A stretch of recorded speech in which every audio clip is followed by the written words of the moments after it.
Hello, guys. This is Shomo Dasgupta from the Kolkata Manchester United Supporters Club. Thank you for joining us once again on this live session.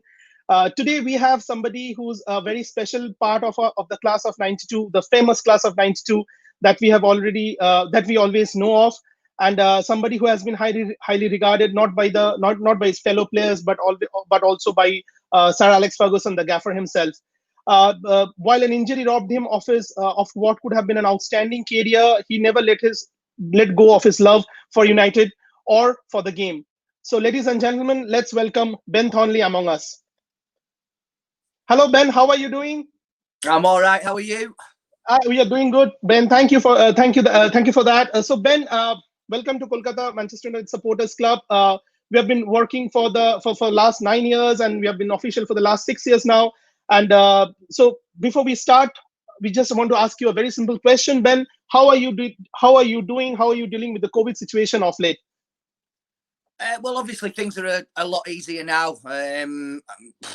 It seems such a long time ago that the football restarted, but really, in effect, it's only been just over sort of 5 weeks. But there's been that many games crammed into a small period of time, so that's helped. I know that people were a little bit dubious as to whether football should come back or not. But I must admit the authorities and the powers that be have managed to work the situation out absolutely brilliantly as far as the COVID virus is concerned. And we've seen very, very few cases after all the tests that have been done. And I think they've gone about it brilliantly. But yeah, it's been a strange time, shall we say, for everybody throughout the world over these last 3 or 4 months, and something that, we haven't ever seen before, and hopefully that we'll never see again. But it looks like slowly but surely, especially in the UK, they are getting to grips with things, and things are easing very, very slowly. But obviously, with the loss of life, which is extremely sad, we have to be very, very careful that we don't welcome it back in again. Definitely, and I think the NHS has been working day in and day out for this. They've been working amazing throughout the entire COVID-struck times, I guess. Oh, yeah, they have. Yeah, they've been absolutely fantastic. We think about the people that have. We think about when you decide that you might have to take a small risk. These people are putting themselves at risk day in, day out in order to be able to help others. And I know that obviously the NHS get the lion's share of the praise, and rightly so. But there are other people as well that we mustn't forget. People like refuse collectors and postmen and shopkeepers, supermarket workers.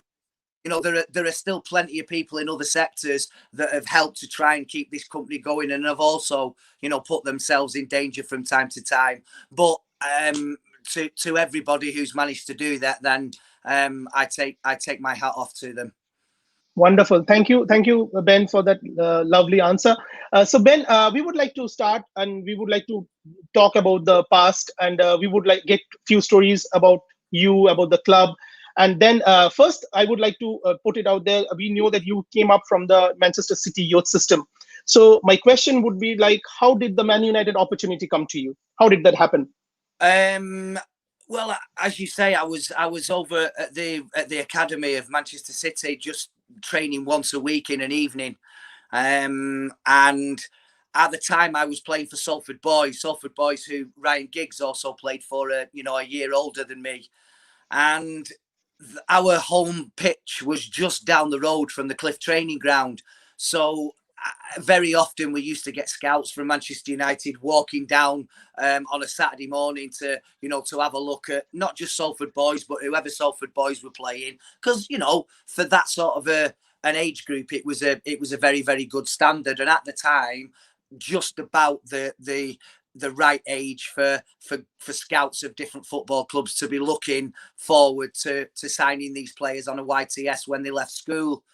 I was home one Friday evening with a friend of mine, and one of my very good friends who we used to take it in turns, sort of going to each other's houses on a Friday night.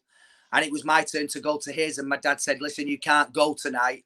But without any real explanation, I was a bit, I didn't quite understand why not. Anyway, I accepted what he said, and my friend stayed with me. My friend, who's a Manchester City fan as well, by the way. Anyway, after we'd eaten our evening meal, the front doorbell goes. And in my house was very informal. I had a younger brother and a younger sister, and we all had friends that came to the house a lot. And we always used the back door. Nobody ever came to the front door. It was always somebody that we knew didn't really know us that well. So I opened the door, and standing in front of me was Sir Alex Ferguson and Brian Kidd. Wow. Yeah. My God. I would love to have those as guests any day. Any day. They had arranged for with my parents for them to come round and speak to them so that they could try and convince my parents and me, obviously, that it was Manchester United where I wanted to be and where I needed to be. And that was how it came about. I was only in the room for a few minutes prior to the main bulk of the conversation they had with my parents. That's what I was getting at. You might not need much of a convincing because it was Sir Alex, right? Exactly. I left the room. They spoke as adults, obviously, and then they brought me back into the room. And Sir Alex said to me, what do you think about joining Manchester United when you're when you leave school at 16?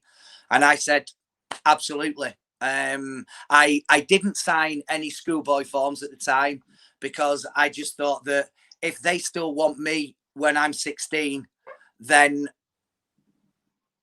I will be happy to go. But if for some reason they change their minds, then they're not beholden. I haven't signed anything to say, well, we're under contract, you have to take me. And similarly for me, if I'd have signed a contract, I might have decided at 16, do you know what? I've had a better offer, or I don't want to go. I don't want to be a professional footballer anymore. So I just left that door swinging both ways for that flexibility. But the time came, and when I was 16, there was no hesitation. They still wanted me, and Manchester United was the only football club that I ever dreamed of playing for, and being asked by Sir Alex Ferguson was very special. My God, I cannot even believe this. When you open the door, it's Sir Alex there. My God, as I said, like the guests that somebody would like to have every day. But yeah, you were one of those lucky ones, actually. Wonderful. So Ben, the first what on this interview is what we do is that we bring in some of our supporters. So the first guest we would like to bring in, he's an ex-Indian cricket test player, and he has played under the captaincy of Sourav Ganguly, and he has also a century against England. His name is Deep Dasgupta, and we are going to bring in Deep Dasgupta live on screen right now. Hi Deepda, how are you doing?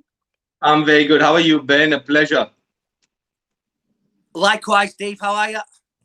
I'm good, buddy. I'm good.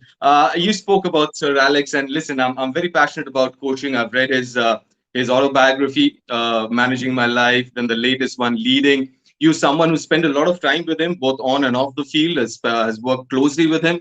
What makes him so special? What made him, being so successful over 20 plus decades? The reason I mentioned those books is, please tell us something which is not there in the book, something that you personally felt. I tell you what, I've read the books as well, and it just about manages to cover everything that I love about being with Sir Alex Ferguson for the 7 years that I was at the club. But I mean, there are many different people that would be able to give you different answers, but the ability to be able to recognize what each individual needs in order to get the best out of them, I think is what Sir Alex Ferguson had personally over any other manager. When you think that, when you think how close he was prior to the 89-90 season when he won his first trophy winning the FA Cup final against Crystal Palace, he was probably on the verge of being considered to be moved on. I mean, whoever made that decision for him to be able to remain at Manchester United, and I think that Sir Bobby Charlton definitely had something to do with it. He never looked back. I mean, he was obviously, it takes a manager time, which is a real problem these days, because managers just do not get the time to be able to work for that long, and that all these owners these days, because football is becoming it is a massive, billion-pound industry, that instant success is something that they all want, but can very often, very rarely deliver. But Sir Alex, after winning that first trophy, he then started to build a team. He then started to introduce youngsters. And it was identifying with him the players that he needs, and how, like I said, how he got the best out of them. Now, if you think about the number of players that he has had through his door, and if you think about the number of players that really that he has actually brought into Manchester United and that have not been a success at some stage, maybe not, didn't have the longevity of a Ryan Giggs or a Gary Neville or a Paul Scholes, but Sir Alex Ferguson rarely bought in players that failed at Manchester United. There were one or two, but over a period of 27 years in management, that they pale into insignificance, because he got his scouting network sorted, he had his youth academy sorted, and the players that he brought into the club, he knew were always going to improve Manchester United. And he was one of these managers that, yes, he would allow himself, maybe a week or two maximum to be able to sort of bask in the glory of winning a Champions League and winning a Premier League title. But that's where it ended. And then the focus was on, who do I bring into the club to help it keep evolving and to help it, improve all the time. And also because he knew that winning a title was, should we say, the easy part. The much more difficult part was retaining it and then retaining it again. And that's what he did. And he did that with, I would say, he probably built and dismantled 3 different teams over different eras that won everything before them. And to be able to do that as a manager, you need to have the most incredible knowledge of the people that you're dealing with. And for me, that was where he came out on top over any other manager that I've ever come across. And certainly they will probably say the same, that he was the best. Thanks, man. You're more than welcome. Thank you, Deepda, for your question. It was wonderful to have you on screen here. Thank you. So Ben, you said about Sir Alex Ferguson, and he holds a immense importance in all of our lives, actually, with what he has done with the club, with his vision and with his prowess. So now I would like to ask you about somebody else, because I think that person also helped you groom a lot. That is Mr. Eric Harrison, and the youth team coach. So what kind of role did he play in your life, and how was it shaping the entire class of '92 for that reason? Eric was the guy who was the main coach for at that time the YTSs. So anybody that joined the club for a 2-year period of YTS, it would be Eric who was the guy he reported directly to. And he was very, very, very similar in the way that he approached the game and with its values to Sir Alex Ferguson. It was about respect. It was about hard work. It was about paying attention. There were so many different traits, so many of the same traits that they shared. They were both of a similar age. I think Eric was slightly advanced in years than Sir Alex, but even so, they came from that era where they were working class, and Eric, trust me, he would not have survived in this in this day and age of young players of 17, 18 driving flashy cars and earning vast sums of money. He always felt as though that had to be earned, and he was one of his famous quotes to us. Even though he realised that he had a talented group of youngsters who had just joined the club at the same time, he always made sure that we kept our feet on the ground. And he said 2 things. Number 1, you've won nothing yet. And number 2, you're not good players until I tell you you are. And those things resonate with all of us still now. If you were to speak to us, that there are so many things that we can always remember from our time with Eric. He was an extremely fair man. He was somebody that you could knock on his door, you could go and see him.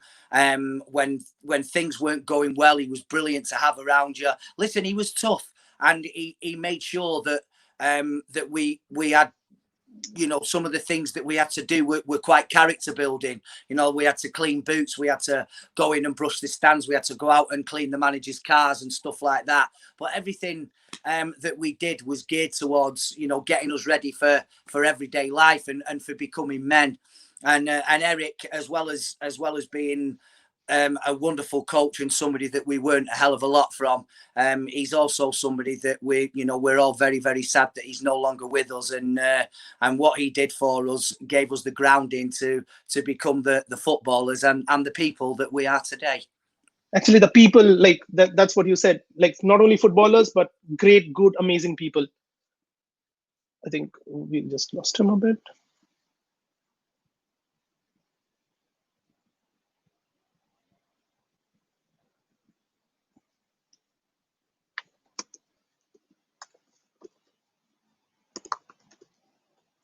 We just lost Ben for a couple of minutes, I guess. We're going to get him as soon as possible.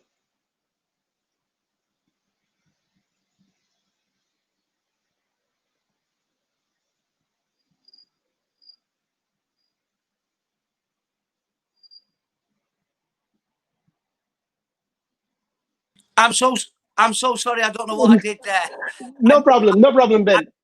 I moved my phone and I disappeared. I apologize. No problem, Ben. So Ben, so now we're going to invite our next guest, Rick. Rick is going to ask him his question right away. Dear Rick, go ahead. Hello, Ben. Hi, Rick. How are you? Hello, Ben. How are you? I'm very well. I'm doing good. So I'll go straight to my question. So, as a young player who had his playing career at United ravaged by injuries, what kind of mentality would you promote in young and upcoming players in the game who might be targeted by opposition defenders due to their talent? Like recently in the Southampton game, we saw the tackle on Greenwood by Romeo. How should one deal with it, and how much of a role does mental health play in football? Like, is this something that we get to read in your book, Tackled? Well, I realise that there's two parts to that. I'll answer the first part first. Yeah. Obviously, from personal experience, the tackle that did my knee and that I suffered from was something that should be outlawed. Similarly to the tackle that Mason Greenwood received. I mean, it wasn't quite as bad as the one that happened to me. Yeah, luckily, yeah. The thing is that when there is intent there, you cannot know as a perpetrator how much damage you are going to inflict. All you know is that you're in your own mind is that you're not fairly challenging for the ball. You know what remains Mason Greenwood, and I saw it and I couldn't believe that was looked at again by VAR and they saw that there was nothing wrong with it. It was a deliberate stamp after the ball had gone, and these sort of things need to be more consistently punished, if you like. Yeah. But, I'm not suggesting that it was a red card, but it was certainly a card of some colour. And for him to get away unpunished, that gives people license to think, well, if that's unpunishable, then there are other things that equally be done in the same vein that are also going to go unpunished, and that isn't right. They're trying to outlaw those types of tackles. Any tackles where your feet come off the floor, where your studs are showing, where you're not in control of your own body, anything like that. They need to be outlawed because forget about what happened to me. There must be players all over the place, all over the world, that maybe have been the victim of a tackle that has sort of not able them to move forward with something that they might actually able to become, a professional career. And these sort of things, I realise that, in different countries, it varies from wherever you are to what sort of, I don't know what sort of how much authority that they've got to be able to outlaw stuff like that.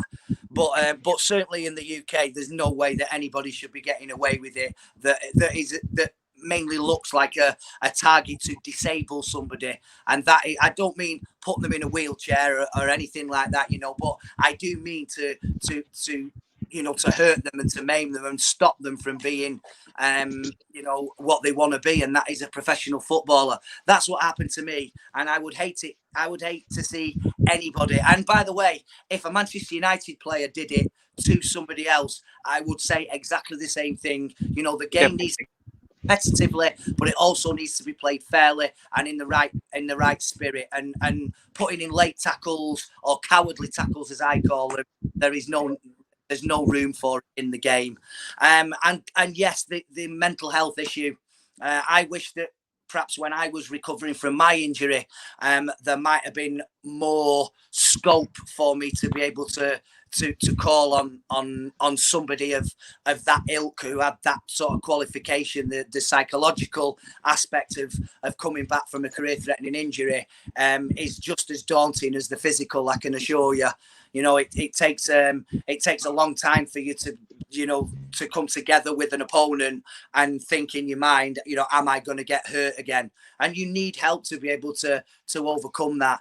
And similarly, you need help. Some players, and quite a lot of players actually, not just while the game is or while you're actually a professional footballer, but more towards the end of a career when things suddenly become the stark reality that you played football all your life and now all of a sudden, and it isn't something that sort of wanes away slowly. 1 minute it's the last game of your season that you're retiring, you're in the dressing room with all the lads, and then the next minute, 6 weeks later, when you think, oh, I'm back in for pre-season training, you suddenly think, oh, hang on a minute, I've retired, I'm not playing anymore. Yeah. And all the daily routine that you've had for years and years and years, and the camaraderie that you get in the dressing room, all of a sudden that is gone.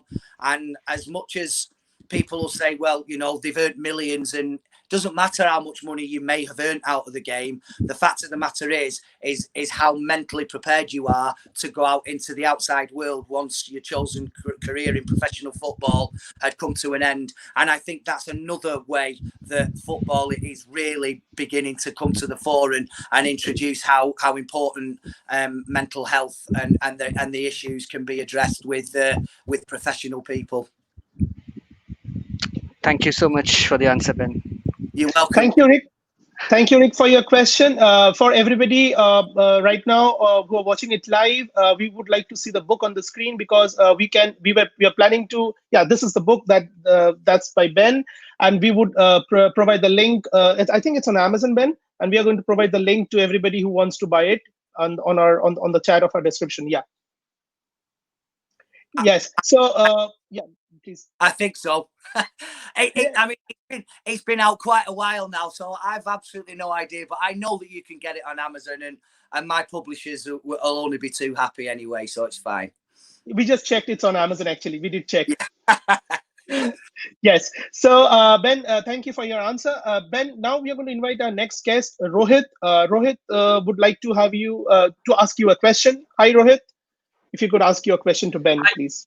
Hi, Ben. Hope you're doing well. Hi, Rohit. How are you? I'm doing fine. So, the 99 Champions League final is quite the fable in United's history, and its crux was your friends and teammates from the class of 92.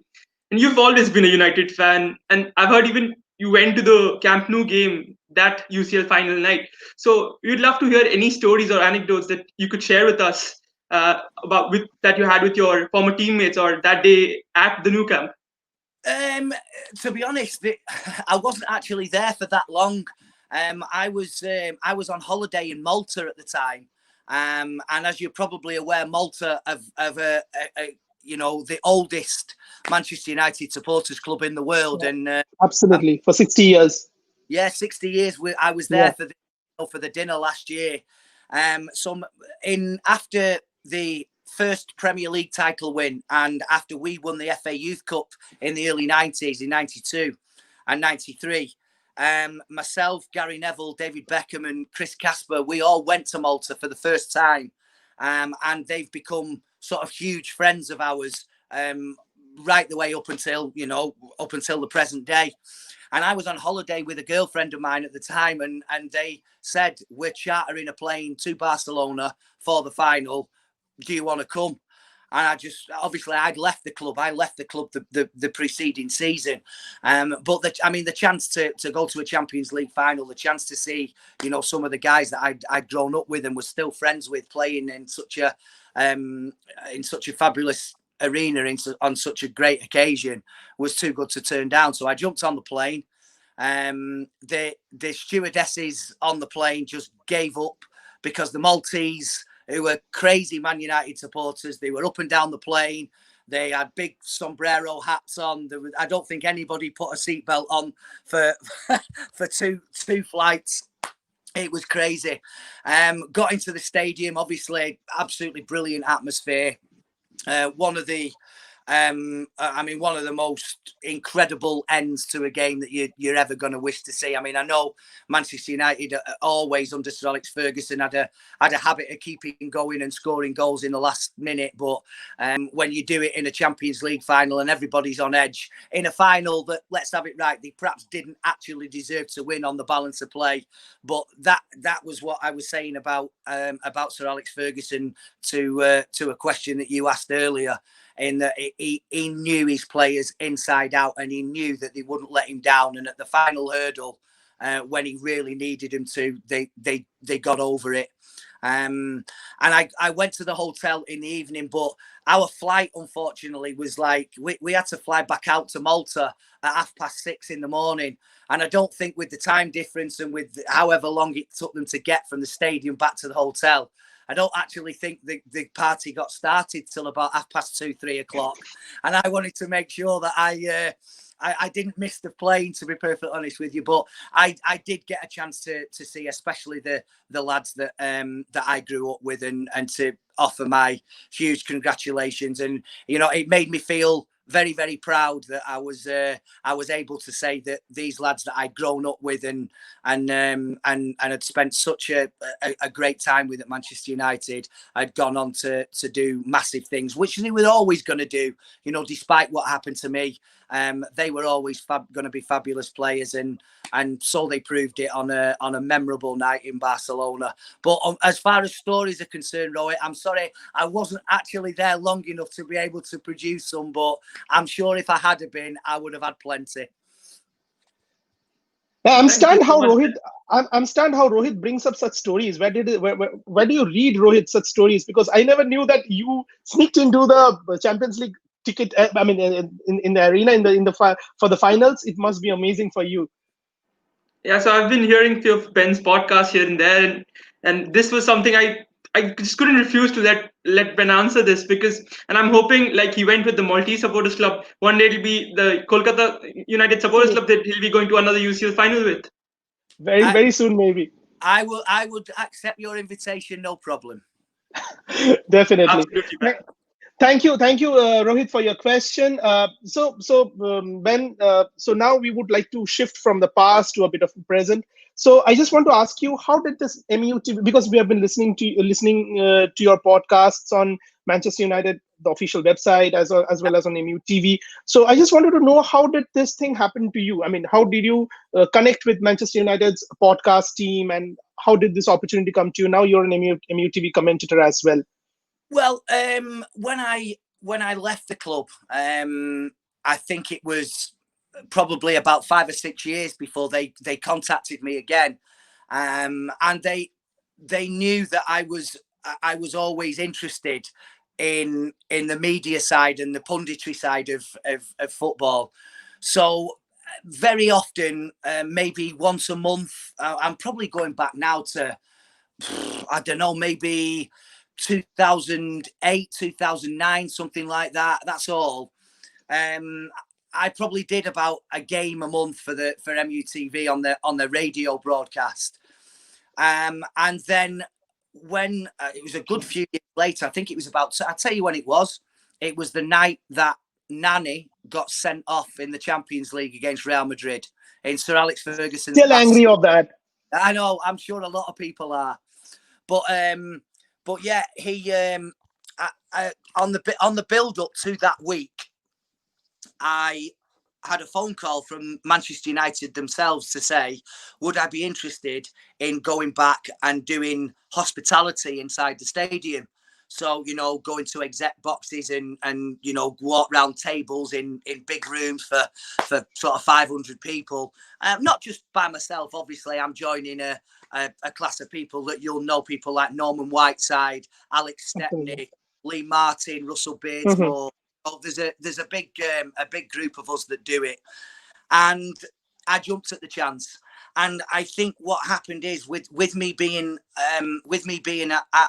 at Manchester at the ground for every home game doing the hospitality, it gave me more scope to be able to converse with MUTV and be able to combine doing the hospitality with also every so often doing the radio, but doing it more often than once every month, because obviously you probably have easily 2 games a month, but sometimes you could have as many as 4 or 5 at home.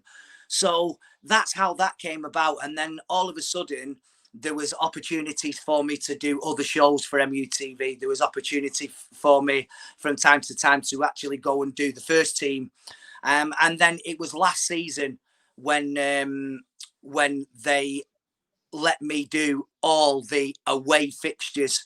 Paddy Crerand, as you know, who's been doing it for years, fabulous guy. Love Paddy to pieces. He was getting a little bit like, I mean, Paddy's in his 80s, he does incredibly well, but I think that the traveling and going to away games and having to be there at, so early before kickoff so that we can do all our links, etc. That was beginning to grind him down a little bit. And I think the home games just suited him. And the away games for me were perfect because, like you, I'm in London. So it's easy for me to get up to Manchester on a train, but also the games that are in and around the London area or the South Coast are a doddle for me to get to. So I did all that. I did all the away games last year, which was fantastic.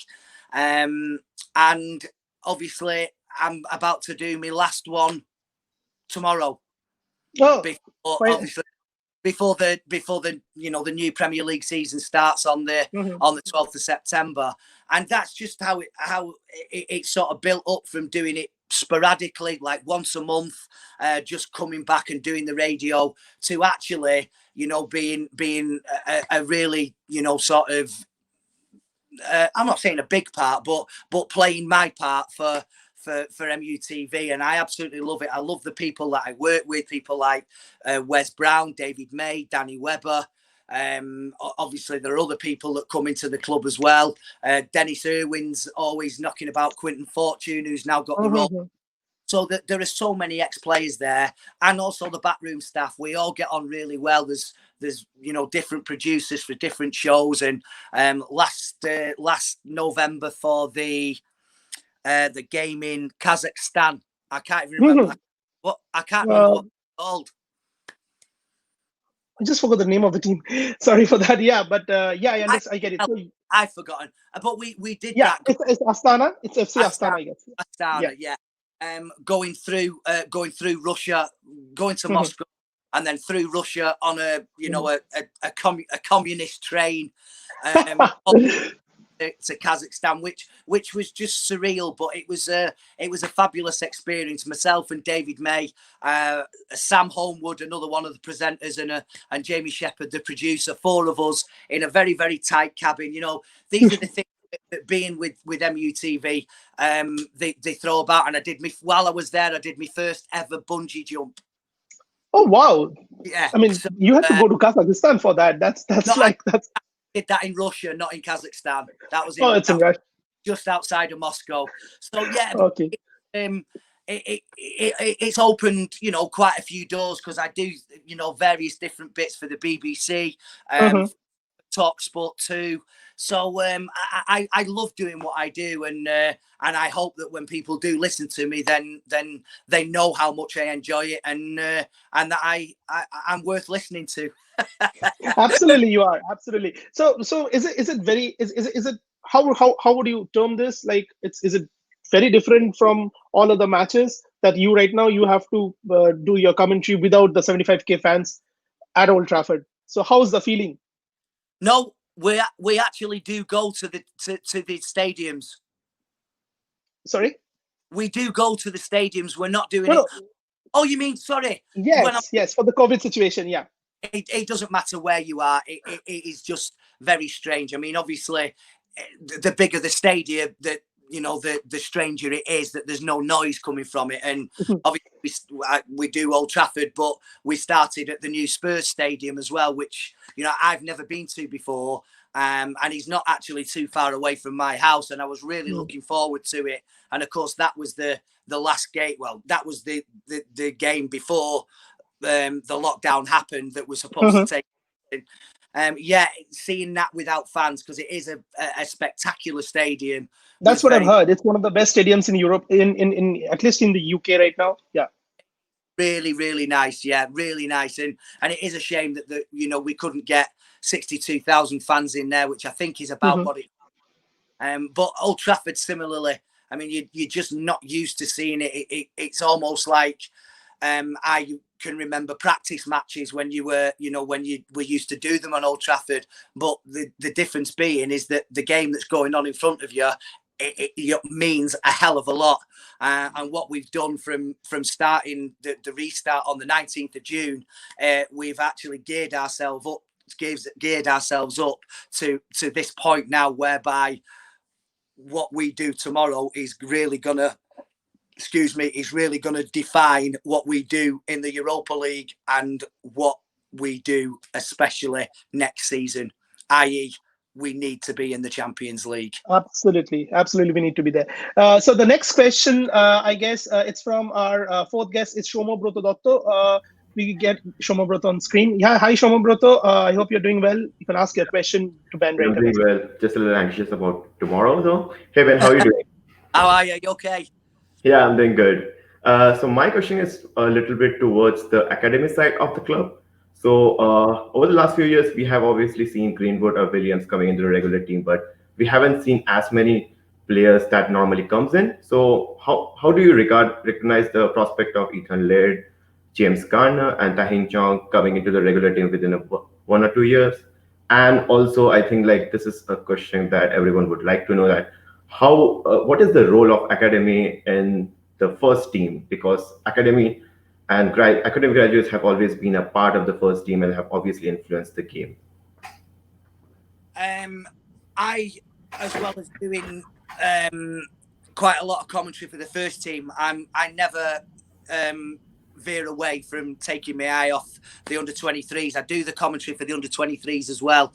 And also I take a vested interest in the under-18s, purely and simply because, when we came to the club, we won the Youth Cup. And I just think that it's huge for Manchester United. It was something that Sir Alex really, wanted to throw his hat on, that we produced good youth teams, and not just good youth teams, but youth teams that were capable of winning the national trophy. And obviously with us, we did that. So, and then I think we did it 3 years later when Phil Neville played and Terry Cook.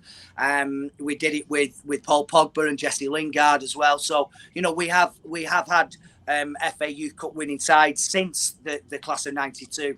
And they are extremely important. Now, you've mentioned a couple of names there to me. James Garner, I'm a big fan of. I think James probably found he got a little bit disheartened during the course of this last season, because I felt he wasn't too far away. I really did. I think he's a super player. I think Dylan Levitt is a tremendous player. Ethan Laird, and all these guys have appeared. Ollie is, I think they played in the game in Astana actually. Ethan Laird was one who I think will be a prospect. Now, one of the guys that didn't play but has subsequently made his debut is Ted Mengi, who is the captain of the youth team. And he is somebody, I'm obviously, I don't want to get drawn into, which players United need and who they should let go. That's out of my remit. But when I hear that people are saying that we need to bring in another centre half, we need to bring another right-sided player, we need to bring in another fullback, I would be very, very hesitant about thinking about bringing in another centre half when you have somebody who is as good as this guy is, Ted Mengi. I've seen him play. He's only 17. Like I said, he's the captain of the youth team, and I've seen him play many a times in the 23s. They actually believe that apart from captaining the youth team, that the 23s will help him that little bit more. He doesn't need to be playing in the under 18s, such as his stature and his ability. But Ole Gunnar Solskjaer is not frightened to play these lads. I realise that as of late, they, apart from Brandon Williams and Mason Greenwood, you're not seeing very many of them, if any of them at all, taking the place on the bench. But I can assure you that when the next season comes around and the next season starts, that will be very, very different, because these lads at one stage during this season were very, very close, and he was definitely had his head turned, the manager, with some of the performances that the aforementioned lads were putting in. And I don't think it'll be too long before you see one of these lads saving Ole Gunnar Solskjaer 35-40 million in the transfer market. I do believe that they have players that are coming through the system now that can make it in Manchester United's first team. Thanks. Pleasure talking with you. Thank you, Shomo, for your question. Thanks, Ben. So we just asked this question to Alan Keegan, and we just asked him that, is it possible for us to get a class of 92? His reply was no. So we would ask this question to you, and we were going to reframe it a bit. So do you feel that we can have something similar to the class of 92 that we can see in the near future? Something like which is academy born and bred? I think it'll be difficult. I do think it'll be difficult. And I think that what you saw with the class of 92 was something completely unprecedented. I mean, all you got to sort of think about are the names. I mean, Ryan Giggs had already been at the club, but then you got David Beckham, you know, a global superstar. Gary Neville, who is, you know, one of the finest, if not the finest fullbacks that the Premier League has seen, and for his country as well. Paul Scholes, the best player that the Premier League has probably ever seen. The best player to ever don a Barcelona shirt, because he took Xavi's shirt after, I guess, Iniesta's shirt after the Champions League in Rome in 2009. I guess that's what we frame it like. Yeah, exactly. And then obviously Nicky Butt, tremendous midfielder.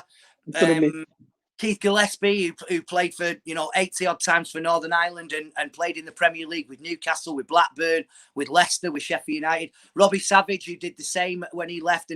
I mean, it was incredible. People forget about the last two lads, but they both had fantastic careers, and to be able to get that caliber all falling within the same birth year that allows them to come to a club together is highly unusual and highly unlikely. But that's not to say that over a period of time, with the scouting network that Manchester United are trying to re-implement now, that we are going to have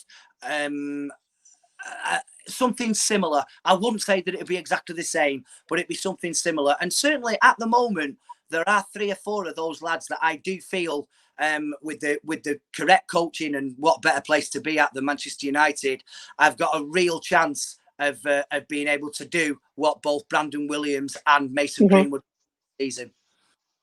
Yes.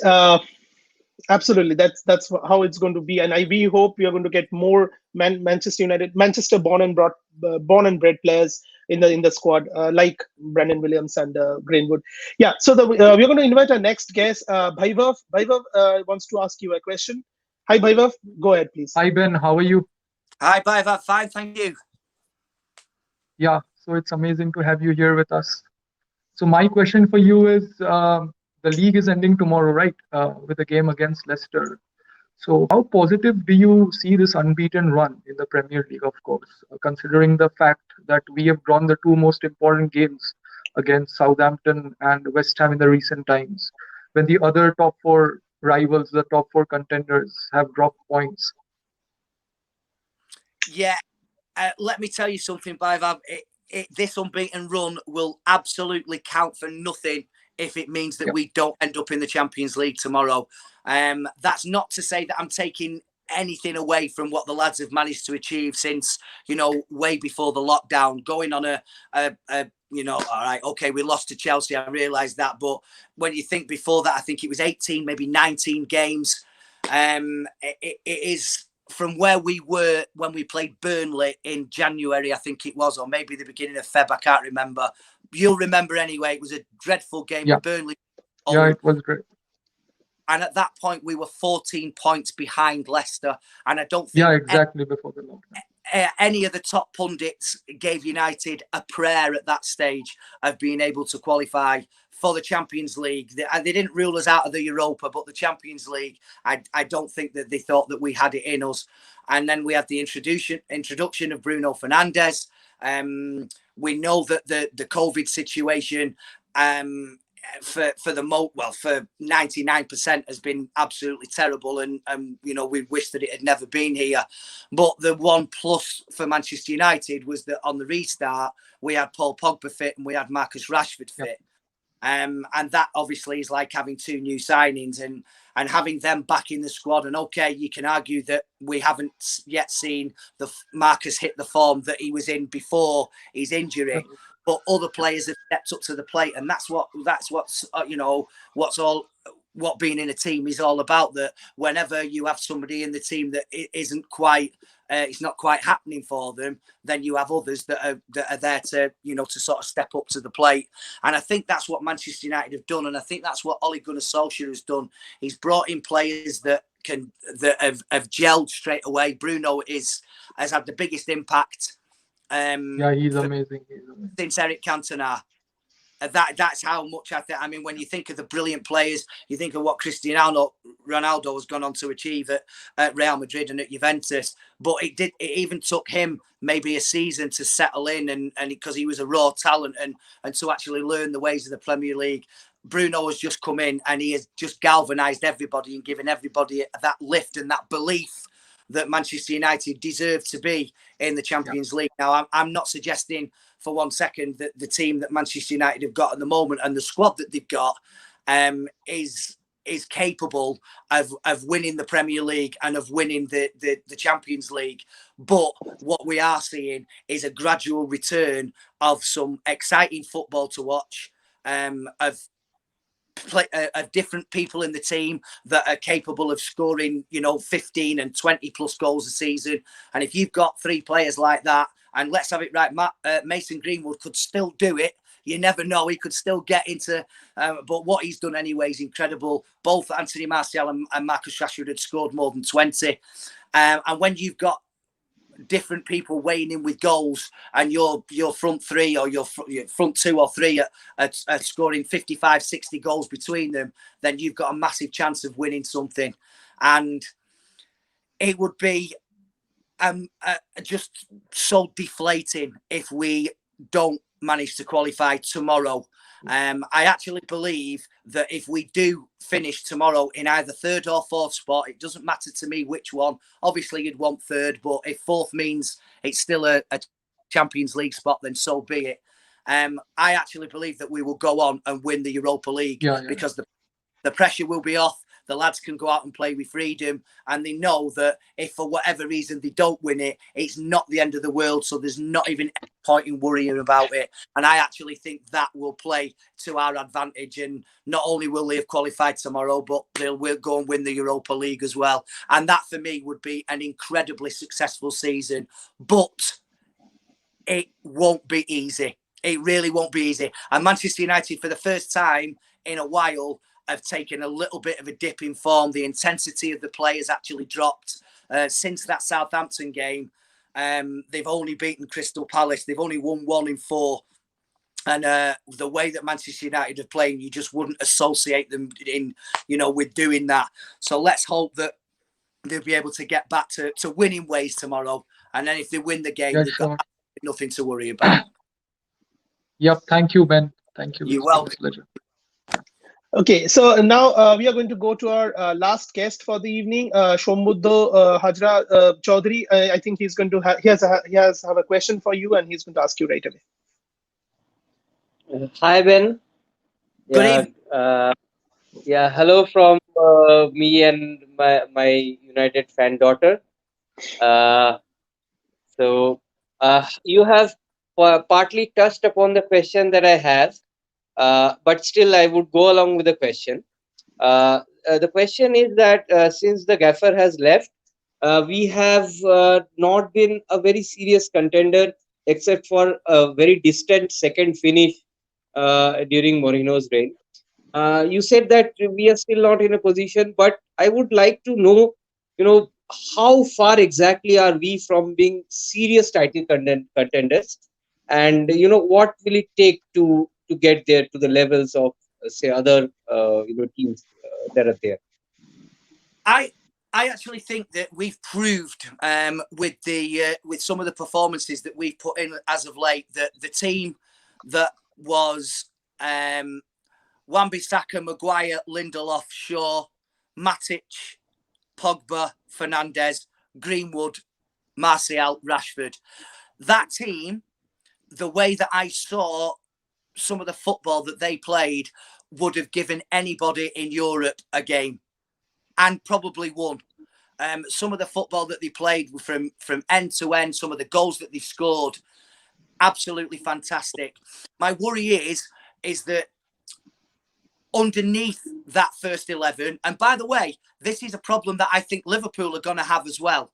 I don't think either Manchester United or Liverpool have the squad that Manchester City has. And any team that can let Leroy Sané go must be quite confident with what they've already got there to be able to contend. But Manchester City have obviously, I'm looking at names on paper here, and they have still fallen some way short of Liverpool.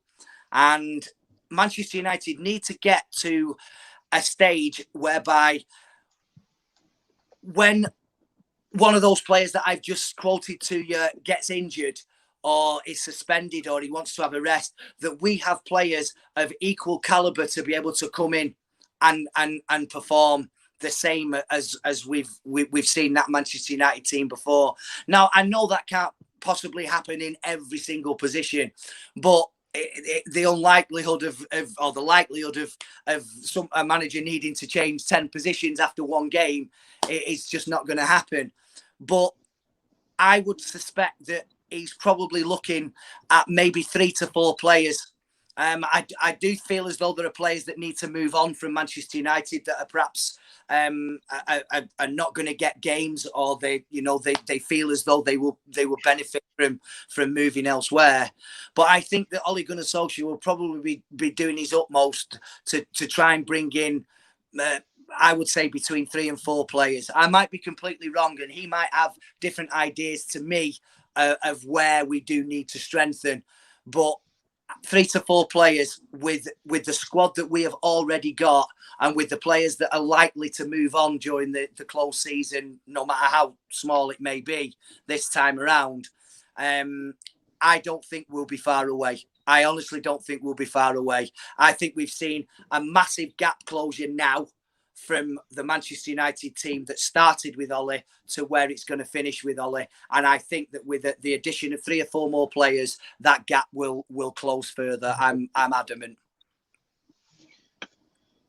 Thank you so much for that answer. Hope sooner than later. Yes, of course. So thank you, Shomududa, for your question. We have one more question from our fan who has posted the question live. Could we get the question on the screen? Yes. Rohan asks, Ben, what are your views on VAR? Because VAR has given too much controversial decisions this season. So what do you do? Like, if you could keep your answer on that, yeah. Yeah. Get rid of it. Bang on. Just get rid of it. I liked the idea of it in principle.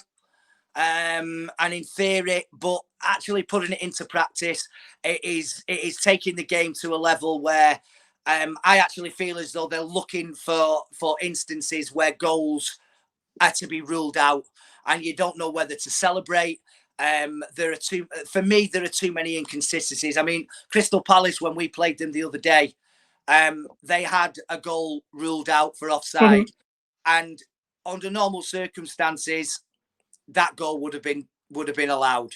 Mhm. But to actually have come up with this technology whereby, you know, the end of your toe is actually offside, that isn't football. That's not football for me. You know, football is all about fast flowing and Spontaneous decisions, you know. spontaneity. Exactly, spontaneity. And you know what? Human error. You know, the players on the pitch make mistakes, and Mhm. from time to time, but there isn't any way. There isn't any way that a referee or a linesman would be able to 100% categorically have said that was offside. And for me, that should have gone with the attacking team, and that should have been able to stand. But then we've got to go through the rigmarole of getting it checked with VAR and how many. I will say the only thing that maybe I can understand is if a referee has missed something and VAR can flag up, like a handball, for example. Or for example, the injury that you had, if VAR was there, if we had VAR then, that would have been a red card right away. The injury that you had on your right, just below your right knee, right? Okay, for instances like that, but they don't have to be looked at while the game is actually going on. You know, Mhm. somebody can be there somewhere, and at the next breaking play, the referee can go to the particular incident and they can say, you know, listen, you know, that for that incident before, that's a red card, or that's a Mhm. yellow, whatever else. I realise that a handball needs to be checked at the time because the penalty needs to be given. But Mhm. and you know, if a referee's not seen it, that's what he's there for. And I was all for VAR. I thought it would be a really good idea. Mhm. Unfortunately, I just feel as though it's starting to be too intrusive into what we all know is football. And there have been so many decisions for Liverpool through VAR actually, which I didn't like personally. But Ben, we are going to go to the end of this session. Just I wanted to ask you, maybe this is the last question, like your views for tomorrow's match. Also, although you have already covered it, but then like we have Leicester doesn't have a lot of defenders who are playing tomorrow, and there is Vardy, Barnes, and Iheanacho who are playing.